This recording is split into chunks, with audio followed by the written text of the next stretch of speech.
이 식후의 과일은 조금 좋지 않고요. 천천히 조금만 드셔야 됩니다. 그 부분에 대해서 바로 이렇게 과일은 살이 된다 이렇게 얘기를 했고요. 과당이 과일에는 들어있어요. 여러분들 그렇죠. 과일 먹으면 맛있잖아요. 네, 달죠. 그래서 과일 좋아하시죠? 예. 그 과당이 우리 몸에서는 가장 늦게 쓰이고 또 남으면 다 지방으로 바뀌는 성분이기 때문에 여러분들이 조금 체중에 신경 쓰시는 분들은 식후의 과일을 좀 줄이셔야 됩니다. 아니 여름에는 왜 그래도 다이어트 한다고 이렇게 과일을 좀 많이 먹게 되잖아요. 과일 다 해보셨잖아요, 김원희 씨도. 그럼요. 그래서 제주에 저랑 같이 운동했었던 분이 있는데 정말 8주 동안 자기 식단을 다 지켰대요. 정말 솔직하게 써온 걸 보니까 다 지킨 거예요. 근데 저랑 정말 면담을 하다 보니까 솔직히 얘기한 게 있어요. 제가 밥을 먹고 나서 항상 자기는 나름대로 당이 적은 배를 먹었대요, 배. 배를 계속 밥 먹고 나서 먹었던 거예요. 그러고 나니까 이상하게 체중 감량에 체지방이 빠지지가 않는 거죠. 어느 순간부터는 이게 또 혈당이 올라가다 보니까 자꾸 이제 살이 찌는 체질로 바뀌는 거예요. 실제로 저 같은 경우 제가 예전에 좀 왜소했을 때 근육 운동을 하면서 살을 찌우려고 일부러 밥 먹고 나서 포도 한 송이씩 먹었어요. 살을 찌우려고. 네, 근데 근육 운동 하는 사람들 좋은데 저는 살을 찌우려고 일부러 밥을 먹고 나서 포도 한 송이씩 먹었는데 살이 찌더라고요. 과일로 다이어트 하는 경우에 보통 많이 하시는 방법이 원푸드 다이어트세요. 과일로만 드시는 거잖아요.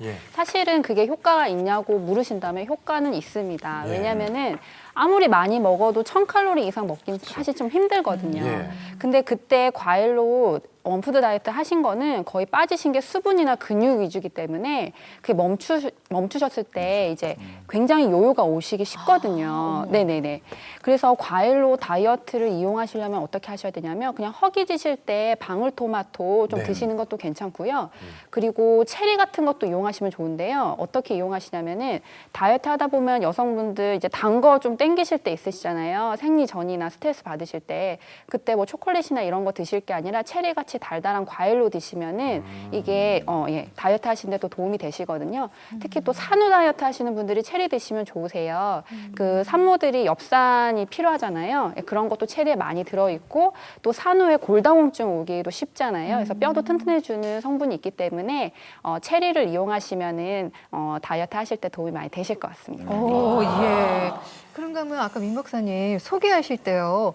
이 과일이 콜라보다 이에 나쁘다라고 깜짝 놀랐어요. 콜라보다 나쁜 건 없다고 얘기를 저희는 알고 있어서요. 콜라가 제일 나쁘다고 생각했는데. 콜라가 나쁘다는 거는 익히 다들 잘 알고 계시잖아요. 특히 치아가 콜라 속에 이렇게 몇 분만 들어가 있어도 다 녹아버리는 거 알고 계신데 문제는 콜라처럼 과일도 당분을 가지고 있고 산성분을 가지고 있어요. 단성분은 뮤탄스균이라는 균에 의해서 저희가 젖산으로 바뀌어서 충치를 야기하고 그리고 산성분은 치아를 부식시킵니다. 예, 그래서 문제가 뭐냐면 비슷하게 뭐 콜라보다 나쁘진 않겠죠. 그런데 콜라는 먹고 나서 양치질도 하고 입도 헹구는데 왠지 과일은 몸에 좋으니까 그냥 양치질하고 과일 먹고 주무시는 분도 계신데 양치질을 안 하는 게 문제예요. 그래서 충치나 부식이 생길 수 있어서. 근데 우리가 갈비집 같은 데 가서 갈비 먹고 나면 저 배 같은 거 주지 않습니까? 속 그거는 먹죠. 그래도 산도가 좀 낮고 그렇지 않습니까? 배 드셔보셔서 아시겠지만 석쇠포라고 있어서 좀 딱딱한 가립이 들어있어요. 알갱이 같은 게 있지. 그래서 사실 대다수의 가립들은 이렇게 우리가 먹기 시작을 하면 치아 주변에 붙어있는 플라그를 제거하는 효과가 있어요. 근데 문제는 배에도 당분이 들어있다는 거죠. 그래서 제 생각은 그렇더라고요.